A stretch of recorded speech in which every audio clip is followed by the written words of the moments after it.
Let us try to make a synthesis, which Machiavelli himself did not make, of the moral and immoral parts of his doctrine. In what follows, I am expressing not my own opinions, but opinions which are explicitly or implicitly his. There are certain political goods, of which three are specially important: national independence, security, and a well-ordered constitution. The best constitution is one which apportions legal rights among prince, nobles, and people in proportion to their real power. For under such a constitution, successful revolutions are difficult, and therefore stability is possible. But for considerations of stability, it would be wise to give more power to the people. So far as regards ends. But there is also, in politics, the question of means. It is futile to pursue a political purpose by methods that are bound to fail. If the end is held good, we must choose means adequate to its achievement. The question of means can be treated in a purely scientific manner, without regard to the goodness or badness of the ends. Success means the achievement of your purpose, whatever it may be. If there is a science of success, it can be studied just as well in the successes of the wicked as in those of the good. Indeed better, since the examples of successful sinners are more numerous than those of successful saints. But the science, once established, will be just as useful to the saint as to the sinner. For the saint, if he concerns himself with politics, must wish, just as the sinner does, to achieve success. The question is ultimately one of power.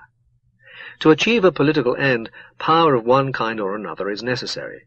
This plain fact is concealed by slogans such as "right will prevail" or "the triumph of evil is short-lived." If the side that you think right prevails, that is because it has superior power. It is true that power often depends upon opinion, and opinion upon propaganda.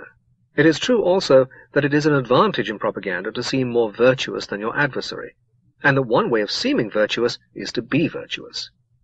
For this reason it may sometimes happen that victory goes to the side which has the most of what the general public considers to be virtue. We must concede to Machiavelli that this was an important element in the growing power of the Church during the 11th, 12th, and 13th centuries, as well as in the success of the Reformation in the 16th century. But there are important limitations.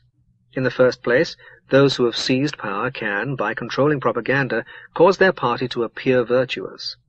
No one, for example, could mention the sins of Alexander VI in a New York or Boston public school. In the second place, there are chaotic periods, during which obvious knavery frequently succeeds. The period of Machiavelli was one of them. In such times there tends to be a rapidly growing cynicism, which makes men forgive anything provided it pays.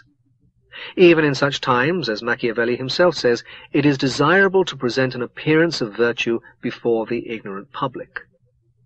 This question can be carried a step further. Machiavelli is of opinion that civilized men are almost certain to be unscrupulous egoists. If a man wished nowadays to establish a republic, he says, he would find it easier with mountaineers than with men of a large city, since the latter would already be corrupted. Footnote. It is curious to find this anticipation of Rousseau. It would be amusing, and not wholly false, to interpret Machiavelli as a disappointed romantic. End of footnote. If a man is an unscrupulous egoist, his wisest line of conduct will depend upon the population with which he has to operate. The Renaissance Church shocked everybody, but it was only north of the Alps that it shocked people enough to produce the Reformation. At the time when Luther began his revolt, the revenue of the papacy was probably larger than it would have been if Alexander VI and Julius II had been more virtuous. And if this is true, it is so because of the cynicism of Renaissance Italy. It follows that politicians will behave better when they depend upon a virtuous population than when they depend upon one which is indifferent to moral considerations.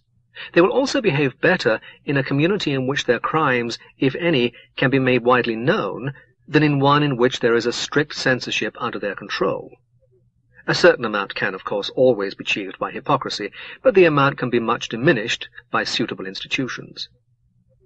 Machiavelli's political thinking, like that of most of the ancients, is in one respect somewhat shallow. He is occupied with great lawgivers, such as Lycurgus and Solon, who are supposed to create a community all in one piece, with little regard to what has gone before. The conception of a community as an organic growth, which the statesmen can only effect to a limited extent, is in the main modern, and has been greatly strengthened by the theory of evolution. This conception is not to be found in Machiavelli any more than in Plato. It might, however, be maintained that the evolutionary view of society, though true in the past, is no longer applicable, but must, for the present and the future, be replaced by a much more mechanistic view. In Russia and Germany, new societies have been created, in much the same way as the mythical Lycurgus was supposed to have created the Spartan polity. The ancient lawgiver was a benevolent myth. The modern lawgiver is a terrifying reality. The world has become more like that of Machiavelli than it was, and the modern man who hopes to refute his philosophy must think more deeply than seemed necessary in the 19th century.